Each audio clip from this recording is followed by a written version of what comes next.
alim, nabi, rasul, kenapa mereka minta hidayah?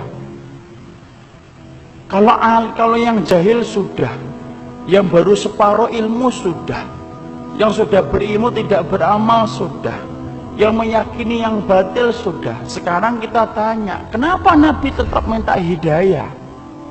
Kalau 4 tadi menceritakan tentang diri kita, tapi kalau kemudian yang kelima, kenapa Nabi dan orang-orang soleh yang mengikuti jalan para Nabi, yaitu para sahabat, para tabi'in, dan kita yang berusaha untuk mengikuti mereka, ridwanullah alaihim, kenapa kita masih tetap minta hidayah? Karena belum tentu apa yang antum dapatkan kalau sudah benar itu menjamin antum itu meninggal dalam keadaan itu.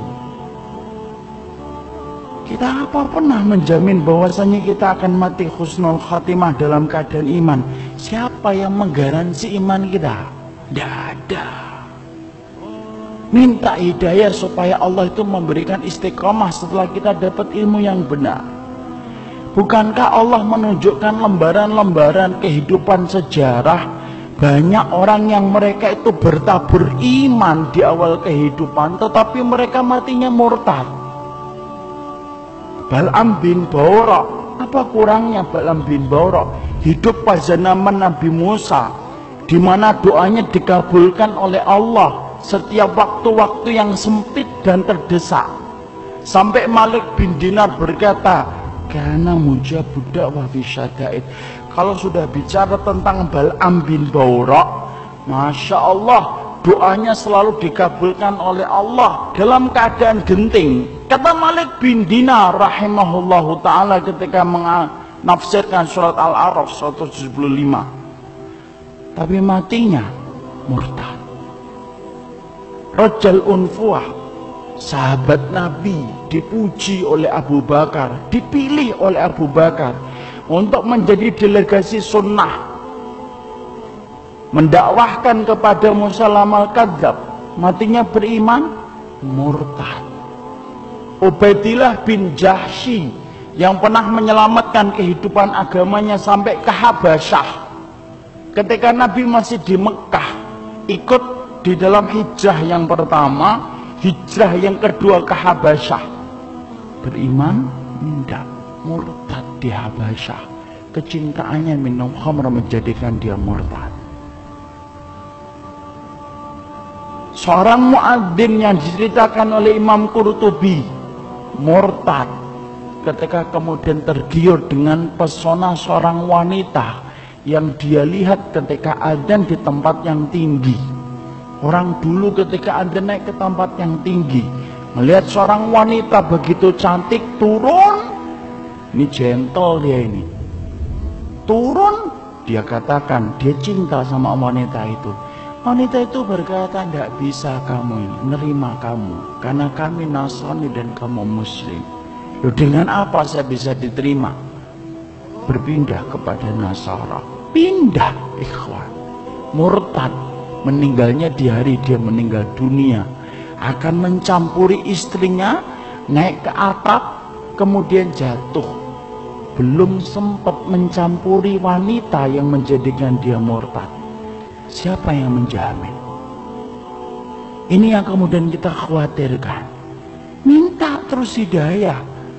Kenapa kita minta hidayah walaupun kita itu sudah memelihara jenggot, sudah kemudian ngaji, istri kita sudah kemudian berhijab yang syar'i, kegiatan kita sering datang ke kajian ilmu, bertemunya kita dengan orang yang solih, terus kita menjaga hangatnya iman. Tapi kenapa kita tetap minta hidayah walaupun ikhtiar sudah kita lakukan? Karena tidak ada yang menjamin antum akan masuk surga kecuali Allah.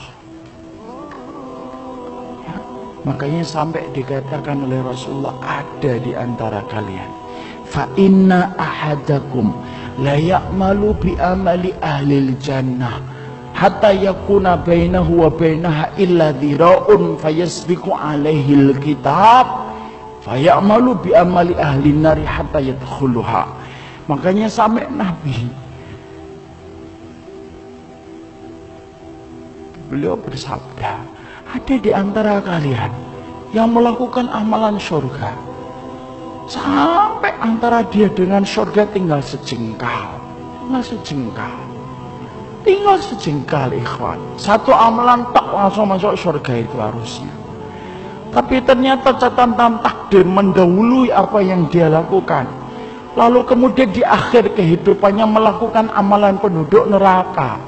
Hatta yadkhuluha, sampai dia masuk ke neraka itu. Ada pula yang sebaliknya.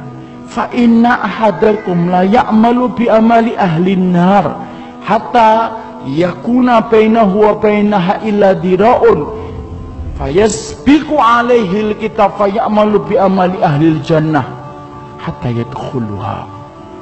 Nabi kemudian berkata sebaliknya, ada pula di antara kalian yang melakukan amalan penduduk neraka terus sampai antara dia dengan neraka tinggal sejengkal tak, kata Nabi. Tetapi catatan takdir mendahului apa yang dia lakukan. Dia melakukan amalan penduduk surga sebelum meninggal dunia, lalu kemudian Allah masukkan ia ke dalam surga. Antum tahu Usairim bin Abdul Ashhal?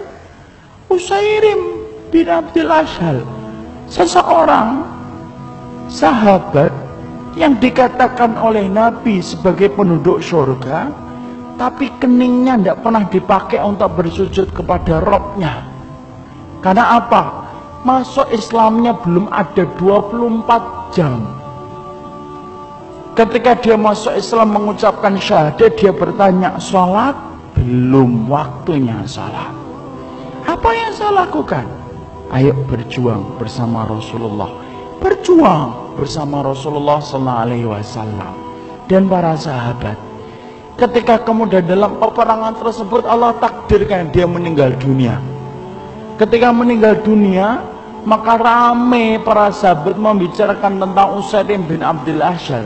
Sampai Abu Hurairah berkata, inilah penduduk surga yang belum pernah menempelkan keningnya untuk mencium bumi bersujud kepada Allah. Itulah Usairim bin Abdul Ashhal. Siapa yang jamin ikhwan? Jangan sombong kalau kita hari ini sudah ngikut nitibak. Jangan sombong ketika kita hari ini sudah ngaji. Belum tentu itu akan menjadi jaminan bahwasanya itu menjadi keimanan kita ketika meninggal dunia. Jangan maghrur. Apa itu maghrur? Tertipu dengan amalan kita. Merasa bahwasanya amalan kita itu akan pasti menjadikan kita masuk surga. Siapa yang jamin?